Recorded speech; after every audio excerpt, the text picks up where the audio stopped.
Nnamdi Kanu, leader of the indigenous people of Biafra IPOB, has agreed to abide by the Nigerian government's conditions for his release.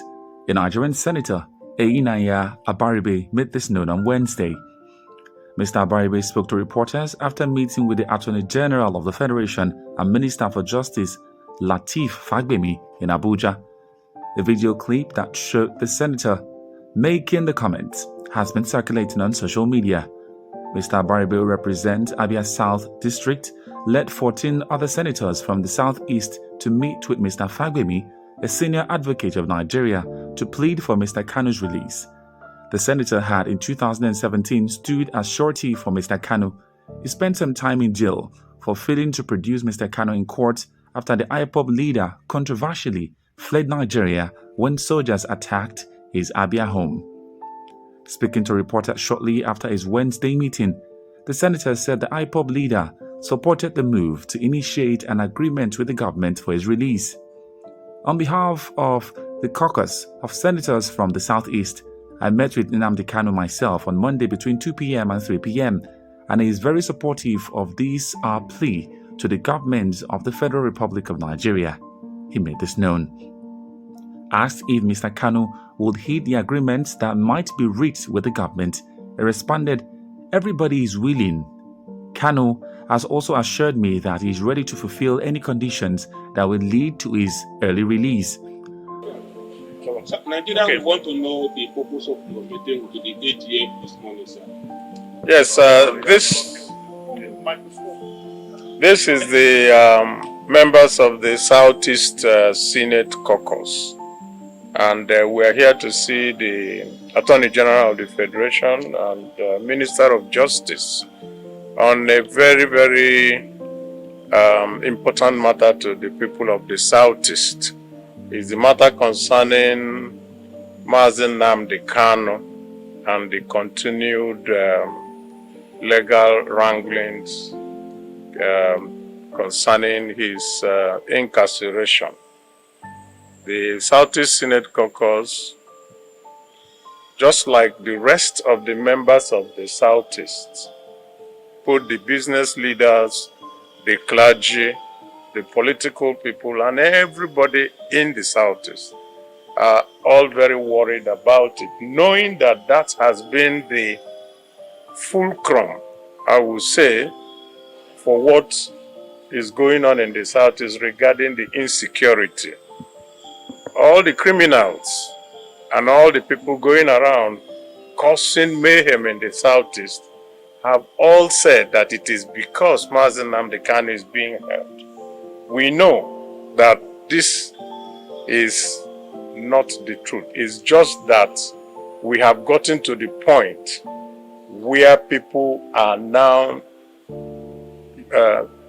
hijacking a legitimate call for his release and turning it into something that has led to deaths and destruction of properties and so many other undescribable mayhem that is going on in the Southeast. And so we came to meet with the Minister of Justice and Attorney General because we know that at the end of the day, everything that happens in the political, in the legal scheme will eventually come to his office. And we came to appeal to him to help us to let Mr. President know that all leaders of the Southeast feel that the release of Nnamdi Kanu will help in dousing all the tensions and everything that is going on in the Southeast. And we are very, very certain that his duty as the Attorney General also gives him the powers of nolle prosequi, the powers of making sure that litigation don't continue and the sufferings of the people of the Southeast continue. That is the essence of why we came here. And I think you know also, I think it's also clear that several different groups in the Southeast, including the Southeast governors who met yesterday, have all been making exactly the same type of plea.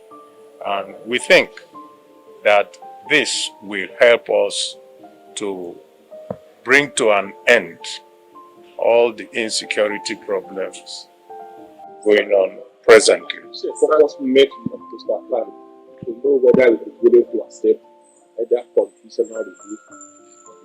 Yes, on behalf of the caucus, I met with Nnamdi Kanu myself on behalf of the rest of the caucus on Monday.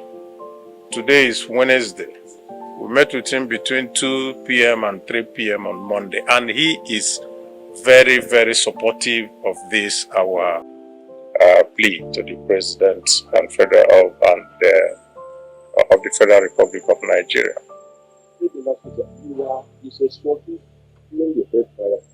Yes. They need the senator to do a swapy this time around. Will you be given to I don't think that is necessary to ask. We came here on his behalf, and that tells you that any of our senators that you see, the 15 of us, by the way, the 15 of us signed this letter. A few of us are not here just for reasons of logistics and all that. Some are also not, but we all signed the letter, and you will also have a copy of the letters that we did. So any senator in the Southeast is very willing. The governors are willing. The business leaders are willing. The clergy, they are willing. So the traditional rulers are also willing.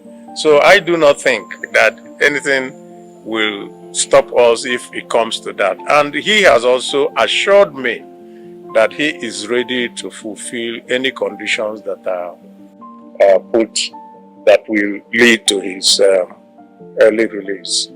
Sir, is there any positive response from the AGF? Yes, the AGF received us very warmly and also told us that, of course, this is a request for which he has to go and study it, digest it, and take to the president, because he won't take the ultimate decision. I think it's a decision of the government of the Federal Republic of Nigeria. Mr. Waske, I don't know if I asked you because I came late. What is your appeal to the president in the Republic of this very case? The appeal is that this matter cannot be resolved legally, and if we continue with the legal wrangling, that it will continue to cause the insecurities, because the legitimate demands has been hijacked by criminals, undesirables, and all manners of elements who have used it to perpetrate their own nefarious deals on the rest of the people of the Southeast. Nobody in the Southeast likes what is going on. People cannot go out of their houses on Mondays. People are maimed and killed and all that. And some people are roaming around, killing even security men in the name of looking for the release of Nnamdi Kanu. And Nnamdi Kanu himself also confirmed to me last Monday that he never made any request of that nature, that anybody should go and kill people. In fact, he was very pained that the Southeast is suffering because of this. And he assured me that when the day is out, is also the day that they will now know those who are legitimate agitators and those who are criminal elements. But Aloy Ejimako, special counsel to Mr. Kanu, refuted Mr. Abaribe's claim. In a post on his X handle on Wednesday, Mr. Ejimako suggested that Mr. Kanu did not accept to abide by just any condition for his release. The lawyer said he and other members of Mr. Kanu's legal team visited him on Wednesday. The news that Kanu will abide by any conditions for his release is incorrect. What was meant is that he will abide by the negotiated terms of his release and on other matters related thereto, such as was also agreed in August 2017. He also made this known.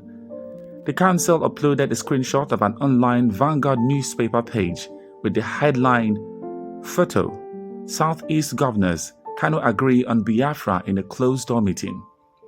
The publication, which had the photograph of the IPOB leader flanked by the Southeast governors, was dated 30 August 2017. If you are wondering what I meant by negotiated terms, this screenshot bears news of one such negotiation in August 2017 before it was scuttled by Python Dance. Enough said, Mr. Ejimako wrote in another post on the micro-blogging platform. It is understood that Mr. Kanu also met with Southeast Governors Forum at the Enugu State Government House in August 2017. A video clip obtained by the newspaper showed that then chairperson of the forum, who was the governor of Ebonyi State, David Umahi, reading out a communique issued at the end of the meeting. Mr. Umahi, now Minister of Works, said the forum deliberated with the IPOB leader and noted his concerns. The then chairperson said the forum agreed that the demands by the IPOB should not be discarded. Rather, that the Southeast governors shall immediately engage the leader of IPOB, Prince Nnamdi Kanu, and the entire leadership of IPOB to further meetings and dialogue with a view to quicken the resolution of all issues amicably. He also revealed, and we also request from all concerned to give the Southeast governors the opportunity to amicably sort out these problems, Mr. Umahi stated. A communique issued today, 2nd July 2024, by the Southeast Governors Forum. The forum commiserated with the government and people of Abia State, Ebonyi, Imo State, indeed the entire Southeast region and Nigeria, and the family of Ogbonnayano's family.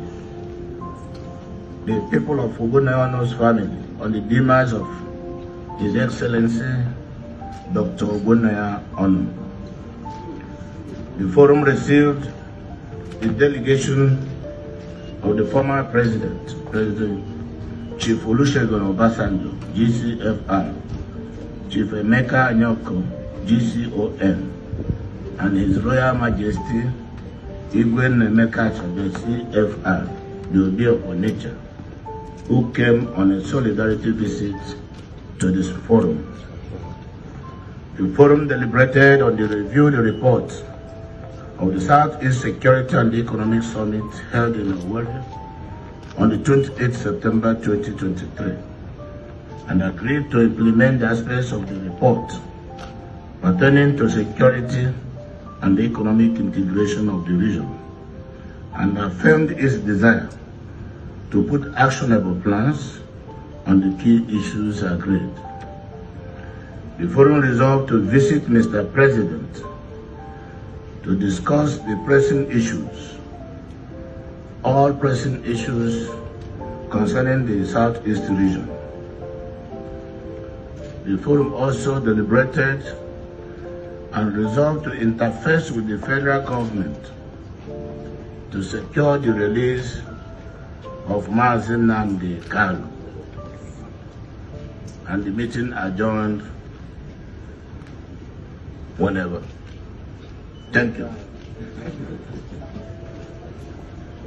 Signed, His Excellency the Governor of Imo State, Senator Hope Uzodimasi ON.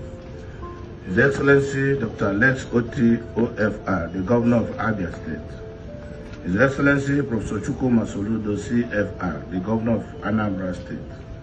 His Excellency Right Honorable Francis Winfu, the Governor of Ebonyi State. And finally, our host governor, His Excellency Dr. Peter Mba. Thank you all, and may God bless you.